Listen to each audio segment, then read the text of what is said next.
मानव समाचार, मानवता के हक में। आप देख रहे हैं मानव समाचार। मैं हूं शहबाज खान। आज हमारे स्टूडियो में शकील तलाक उर्फ वाटर टाइगर मौजूद है। सर, जो गिरना डैम में 4 से 5 दिन पहले जो हादसा हुआ था, तो उसकी कुछ तफसील देंगे आप? 31 तारीख के दिन दोपहर में 2 बजे के टाइम मुझे मालेगांव शहर के आमदार आसिफ शेख साहब, मुफ्ती इस्माइल आमदार और कुछ सोशल वर्कर और कारपोरेटरों का फ़ोन आया और ड्राइवर यूनियन के लोगों के ड्राइवरों का फ़ोन आया कि गिरना डैम पर एक हादसा पेश आया है।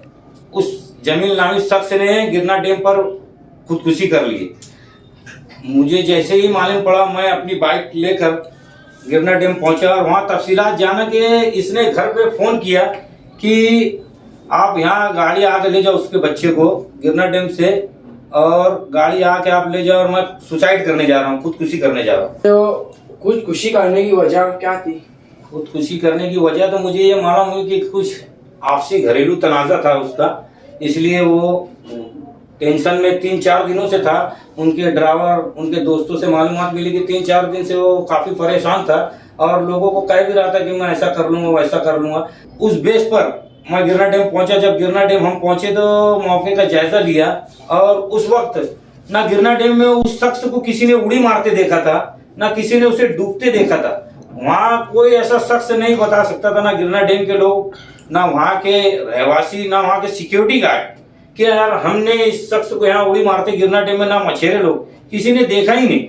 हम एक शक और शुबे के बेस पर कि वहाँ गाड़ी खड़ी करके शायद खुदकुशी किया होगा। उस वक्त मैंने गिरना डैम के और ड्राइवर हजरत थे, जो पूरे मालेगांव यूनियन के ड्राइवर, कम से कम 100 से 150 लोगों का वहाँ जमाव ऑलरेडी गिरना डैम पे मौजूद था। उनके बोलने पे कि ये यहाँ पे डुबाऊंगा, वहाँ पे डुबाऊंगा, तो मैंने वहाँ से उनके बोलने पे पहली खिड़की पे उतर कर पूरा उसका रेस्क्यू ऑपरेशन शुरू किया, सर्च चालू किया। तकरीबन 7 से 8 बजे तक हमने ढूंढा, लेकिन बॉडी की कोई तलाश ना हुई। फिर हम मालेगांव वापस आ गए और दूसरे दिन सुबह की टाइम मैं मालेगांव फायर ब्रिगेड की गाड़ियां लेकर, पवार साहब को बोलकर, मेरी टीम लेकर दूसरे दिन भी मौके वारदात पे पहुंचा और पूरी मुसलसल कोशिश की गई ढूंढने की, लेकिन दूसरे दिन भी नहीं मिल सका वो शख्स। वो शख्स को तकरीबन 3 से 4 दिन तक मैं पहली गिरना डैम के पहली खिड़की से लेके 14 खिड़की है, 14 खिड़की तक हमने ढूंढ लिए।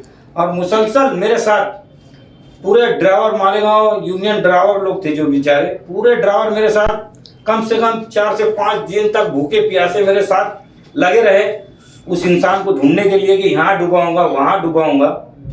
वो मुझे जहाँ जहाँ कहते थे कि शकील भाई यहाँ शक है, वहाँ शक है, हम मुसलसल उसकी तलाश में लगे रहे कि ये शख्स कहाँ डूबा है। किसी ने उसे उड़ी मारते देखा नहीं था, लेकिन मेरे अंदाजे से, लोगों के बोलने पे, पहली खिड़की से लेके 14 खिड़की तक सर्च कर डाले 4 दिन तक, लेकिन इसमें कोई कामयाबी नहीं मिली। उस शख्स का कोई पता नहीं चला। 5वें दिन हमें गिरना डैम से, मुझे रात में जुमा के दिन, 5वें दिन 4 तारीख के दिन जुमा के दिन मुझे फ़ोन आया गिरना डैम इंजीनियर का रात को 8 बजे कि शकील भाई गिरना डैम में काफ़ी दूर पर एक शनाख्त बॉडी भय के आती हुई दिख रही है। तो फौरन हम और पूरे जो यूनियन के ड्राइवर लोग थे, उनके अहल खाना मेरे घर पर आए, मुझे गाड़ी पर लेके फौरन गिरना डैम गए। हम गिरना डैम पे जैसे ही पहुंचे तो बॉडी की शनाख्त थी, लेकिन गिरना डैम इंजीनियर का ये कहना था कि आप रात के टाइम पानी में उतर नहीं सकते।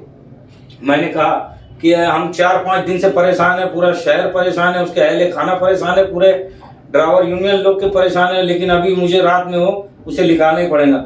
लेकिन बोले खतरा है। मैं इंजीनियर को बोला, मैंने अल्लाह की मदद से कई टाइम 1-1, 2-2, 4-4 बजे रात में गिरना डैम से डेड बॉडी निकाली है। आप बेफिक्र रहो, मैं गवर्नमेंट सर्वेंट हूँ, मैं मेरे हिसाब से बराबर काम करूंगा।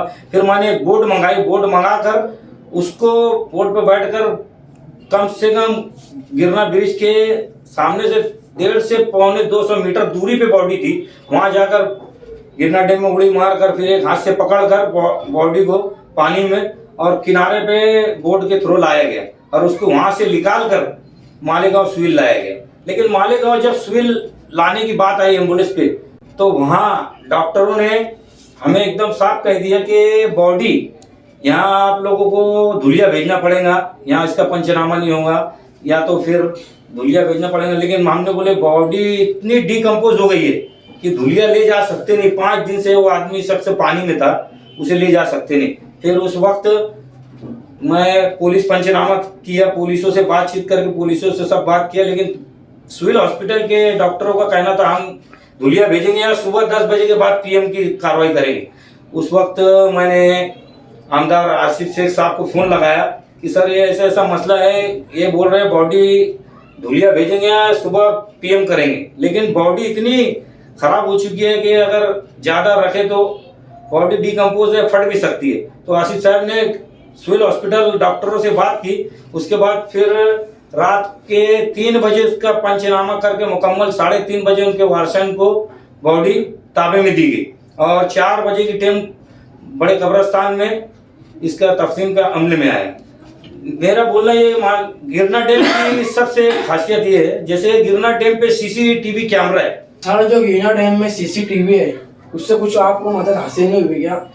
डैम में जो सीसीटीवी कैमरे लगे हुए थे, हम पहले दिन जब गए, आवाम का और जो ड्राइवर है हमारे जो लोग थे उनका यही कहना था अगर ये आदमी किसी ने डूबते नहीं देखा, मैंने कहा तो ये कैमरे लगे हुए गिरना डैम पे उससे मदद हासिल करते हैं। तो हमने उनसे बात की कि गिरना डैम इंजीनियर से और गार्ड से कि यार हमें गिरना डैम का ये कैमरा फुटेज देखना है कि यार ये आदमी हमारा यहाँ आया उड़ी मारा कि नहीं मारा गिरना डैम के अंदर।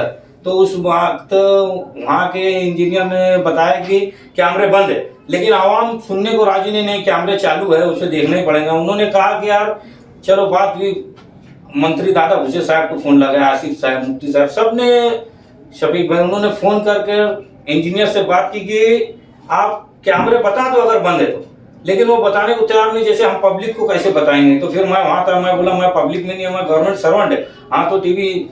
फिर उसने डैम इंजीनियर ने कहा आपको बता सकते हैं, आप अकेले आइए और पूरी मालूमात दे लीजिए। फिर मैं उनके रूम में गया और देखा कि सीसीटीवी जो है वाकई में बंद थी। जो उसके डैम इंजीनियर की मालूमात के हिसाब से बारिश के टाइम उससे शॉर्ट सर्किट हुआ और उसकी सारी वायरिंग जल गई, सीसीटीवी बंद था। मेरा ये बोलना है जब गिरना डैम इतनी अहम जगह है, गिरना डैम का सीसीटीवी कैमरा बंद रहना ही नहीं चाहिए। उस गिरना डैम से मालेगांव शहर कई जिलों को पानी जाता है। आज उस डैम का कैमरा बंद है, अगर खुदा ना खास्ता कोई बड़ा हादसा हो गया, कुछ उसमें किसी ने पानी पीने के कुछ कर दिया, कुछ हो गया, तो उसके जिम्मेदार कौन रहेंगे? तो हमने शासन से और खास तौर से आमदार मंत्री दादा भूसे साहब से कहेगा कि यार गिरना डैम का कैमरा बंद रहना नहीं चाहिए, उसे चालू करवाइए। अगर इसे बंद हुआ गया, कुछ बड़ा हादसा हो गया, तो उन्होंने गिरना डैम इंजीनियर से कहा और गिरना डैम इंजीनियर ने मुझसे कहा कि हम जल्दी ही ये सब दुरुस्त करा लेंगे और कैमरा का चालू होना बहुत ज़रूरी है। हमने कारपोरेशन थ्रू भी कारपोरेशन महापुर को बोलकर उनको लेटर देने लगाया, आसिफ साहब को बोला, आमदार को बोला, और इंशाल्लाह वो कैमरा चालू हो जाएगा। कैमरा चालू होना बहुत ज़रूरी है। आज अगर वो कैमरा चालू होता है तो ये 5 दिन की जो हमारी कड़ी मेहनत है ये करने नहीं आती, हमें मालूम पड़ जाता है ये आदमी यहाँ आया है या उधर से कहीं और गया है, तो हाँ हम तलाश कर लेते थे। लेकिन कैमरे का चालू होना बहुत ज़रूरी है और कैमरा जल्द से जल्द गिरना डैम के इंजीनियर ने कहा है कि हम चालू करेंगे। और सबसे बड़ी बात, अगर वो शख्स 4 दिन से हम जहाँ ढूंढ रहे थे वहाँ था ही नहीं। ये गिरना डैम पंपिंग सेंटर है जो हमारे मालेगांव शहर को पंपिंग सेक्शन करके पानी भेजता है, वहाँ पर एक मज़ार है और ये शख्स वहाँ जाकर उड़ी मारा। उस वक्त जब हम रात को जुमा के दिन 8 बजे वहाँ पहुँचे तो मालूमात मिली गिरना डैम इंजीनियर से कि बॉडी उस तरफ से बह के आ रही है। मतलब जो 14 खिड़कियाँ हमने तलाश की थी वहाँ बॉडी तो कोई हाल में नहीं, उससे बहुत दूर गिरना पंपिंग सेंटर है, वहाँ बॉडी डूबी होंगी और इत्तेफाक से 1 आध दिन पहले ऊपर आई होंगी। तो वहाँ से बहते बहते बीचों बीच गिरना डैम के काफ़ी कम से कम भी तो 250-300 फीट दूर, 400 फीट दूर वो बॉडी नजर आ रही थी। फिर मैंने बोट के थ्रू बॉडी को लेकर आया और सिविल हॉस्पिटल में उसकी पूरी कार्रवाई की गई और अल्लाह का फजल करम है कि 4-5 दिन से मुसलसल मैं मेहनत कर रहा था। और सबसे बड़ी बात ये है, मेहनत में सबसे बेहतरीन जो काम किए वो लोग ड्राइवर हजरात, पूरे ड्राइवर यूनियन लीडर बेचारे 5 दिन तक मेरे साथ कंटिन्यू भूखे प्यासे उसे तलाश करते रहे। मुझे कहते रहे शकील भाई सुबह हुई नहीं गया, मैं ड्यूटी पे एक दिन था, बाकी छुट्टियों पे था, लेकिन 3-4 दिन से मुझे लेके सुबह ही से फोन कर देते, चलो अपने को ढूंढने जाना है।